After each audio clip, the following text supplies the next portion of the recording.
Donald Trump may be leading the world into another disastrous war in the Middle East, but don't worry. Canada is the voice of reason. So in this video, I'm going to get to the good, the bad, and the ugly in the reactions from Canada to the U.S. strikes on Iran. First, I want to start with how we got here with the pro-peace ticket. Vote Trump and Vance. Here you go. The pro-peace ticket. That's from November 4th, when there was so much hope from complete idiots that thought this was a realistic thing. Here is a couple of clips showing how sane, collected, and composed Donald Trump is. I want to thank and congratulate Prime Minister Bibi Netanyahu. We worked as a team like perhaps no team has ever worked before. And we've gone a long way to erasing this horrible threat to Israel. And I want to just thank everybody, and in particular, God. I want to just say, we love you, God. God. I got to say, I love you, God. What? Yeah, yes. Also, me and Netanyahu worked as a team. But unbeknownst to Trump, he's on Team Bitch. Remarkable stuff. Obama's Iran nuclear deal was working until Trump pulled out of it. His own staff warned him not to because the alternative was war. So that is the situation we are now in. The arguably, or maybe inarguably, the best thing Obama ever did was the Iran deal. And Trump got out of it seemingly because he hated Obama. And there's no other reason to do it. It was a great deal. But now, don't worry, things are great. Iran State TV, every American citizen or military in the region is now a target. In addition to that, the White House is monitoring possible Iranian sleeper cells in the U.S. Sleeper cells remain inactive until contacted in order to act. Both Biden and Trump administrations were concerned about the possibility. Trump doesn't seem too concerned, considering he did this bombing for no reason. So AOC tweeting out here, the president's disastrous decision to bomb Iran without authorization is a grave violation of the Constitution of the Congressional War Powers. He has impulsively risked launching a war that may ensnare us for generations. It is absolutely and clearly grounds for impeachment. Any politician not calling for impeachment at this point is not living in reality. Even apart from whether or not he should bomb Iran, which of course he should not. The fact that he did this illegally, both illegally internationally and illegally within the U.S., is at the very least grounds to remove him from office. And Kyle reminding everybody, don't say you weren't warned that Trump is a massive warmonger. He posted this about a year ago. Trump bragged about having no new wars. What he doesn't tell you is he increased drone strikes by 432%, kept us in Iraq and Afghanistan, bombed Syria, assassinated a top Iranian commander who was fighting ISIS, tried to coup Venezuela, ripped up the Iran agreement, armed Saudi Arabia as they did a genocide in Yemen, and vetoed a bill to cut off the weapons, said he wants war with Mexico in his second term, says Biden isn't supporting Israel enough and letting them finish the job. Hire John Bolton, Mike Pompeo, and Gina Haspel, all insane neocon warmongers, and let them run his foreign policy. It was very clear, it's been clear the entire time, who Trump is. Anyone fooled by, this kind of garbage, you weren't paying attention. Now, Charlie Kirk, the conservative propagandist, tweeting out here, America stands with President Trump. Matt Binda reminding him, it appears Charlie Kirk disagrees with you, Charlie Kirk.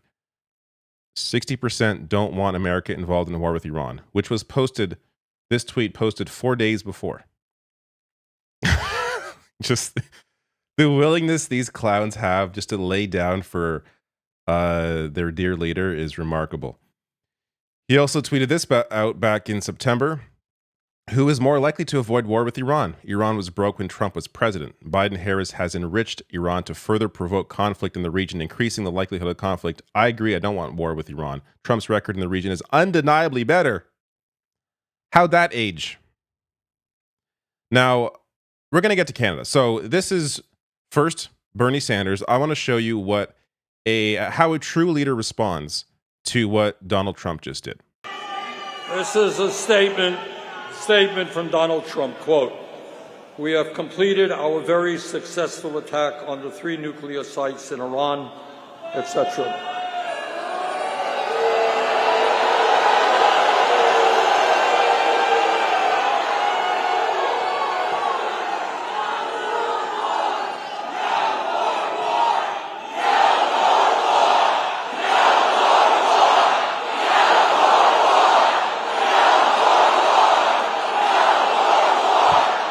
And I want to tell you something. Not only is this news that I've just heard this second alarming, that all of you have just heard, but it is so grossly unconstitutional. All of you know that the only entity that can take this country to war is the U.S. Congress. The president does not have the right. Bernie, finding out about this on stage at a rally, responds with anger, derision, pointing out how Trump doesn't have the right to do what he did. Compare that to Prime Minister of Canada, Mark Carney, who, I want to be clear, came in with a lot of promise. His reaction to this is better than Pierre Poilievre's. We'll get to Pierre Poilievre's. But Pierre Poilievre should not be the bar here. So I'll get to what the bar should be with a clip from about 20 years ago, or I should say a leader of 20 years ago, but a recent clip. But this is Mark Carney's reaction. Iran's nuclear program is a grave threat to international security, and Canada has been consistently clear that Iran can never be allowed to develop a nuclear weapon. They were not. No intelligence says they were doing that. I'm going to get to a quote in a second here from American intelligence. They themselves saying they are not developing a nuclear weapon. Why is Mark Carney propping up Trump's bullshit after an election where he claimed that he'd be standing up for Canada and charting our own path? He goes on to say, while U.S. military action taken last night was designed to alleviate the threat, the situation in the Middle East remains highly volatile. Stability in the region is a priority. So he also has another tweet I'll get to in a second, as well as the NDP's reaction. But from The Intercept here, quote, we continue to assess Iran is not building a nuclear weapon and that Iran's supreme leader has not reauthorized the nuclear weapons program that he suspended in 2003, though pressure has probably built on him to do so, reads the 2025 Annual Threat Assessment published in March. The assessment serves as the intelligence community's official evaluation of threats to the quote-unquote homeland. This is what Tulsi Gabbard, who's in Trump's own cabinet, reiterated back in March, that Iran is not building one. Yet, you have Mark Carney propagating Trump's obvious and clear bullshit. So this is the reaction from the NDP, and this is what we should expect from the Liberal Party. Their statement here from NDP critic for Foreign Affairs and Defense, Heather McPherson. So on June 17th, the New Democrats released a statement calling on Mark Carney to push for a ceasefire between Israel and Iran. We expressed our urgent concern that Trump would soon join this war and escalate a terrifying situation further. Last night, Trump indeed attacked Iran, a use of force that is illegal under both U.S. and international law. New Democrats condemn this action by Trump and call for immediate de-escalation and a return of all parties to diplomatic talks. There is no military solution to the crisis. Once again, we reiterate that millions of people, including Canadians trapped in the region, will pay the price for the actions of these warmongers. And they go on. So I'll link to this below the video. But this is what we should expect. This is a follow-up from Mark Carney. I spoke with President Trump overnight. We focused on de-escalating the conflict in the Middle East, our shared commitment to a stronger NATO at this week's summit, and the progress in the ongoing trade negotiations between our countries. This, again, doesn't mention Iran. This is sort of a very general statement on de-escalation, which I'm fine to hear about de-escalation. But this idea that Trump cares about this, when he's the one that clearly is escalating. Again, think of what his campaign was about, what the Liberal Party was running on just a few months ago. And look at what they're doing now. And just completely bowing to Trump's insane impulses on foreign policy. This gets to Pierre Poilievre, a reminder that it could have actually been worse. Allowing the genocidal regime in Iran to get a nuclear weapon would have been reckless. American and Israeli actions to stop it from getting one are 100% justified.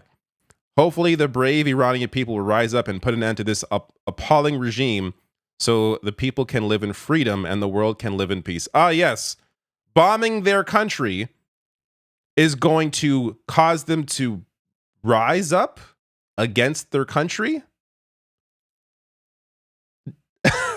Is that what happens when you bomb a country? Again, completely insane.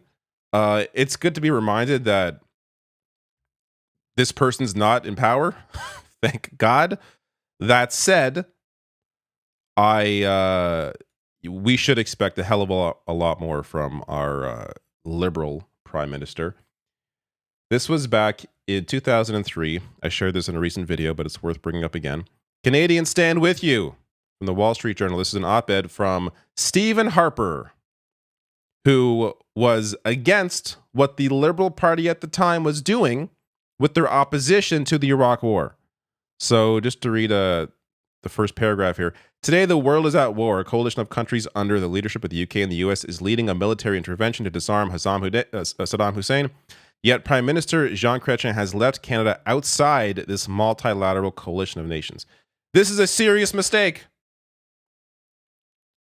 Who has been proven correct? It's a reminder to not listen to these insane neocons. This is Jean Chrétien a couple years ago on CBC discussing his decision to keep Canada out of the Iraq War. It was a great indication that we were a very independent nation, that we were not the 51st state of America, that too often some people think we were. And but I made a decision not for that. I made a decision because I thought that it was a big error to go to war in Iraq because there was no proof of weapon of mass destruction. Mm-hmm. And despite of the pressure from George W. and Tony Blair and the business community and so on, we decided that it was to be no. Jean Chrétien deserves a hell of a lot of credit for staying out of the Iraq War. And there are lessons here for the Liberal Party of today. Do not give in to American warmongering bullshit when clearly the evidence and history does not support it.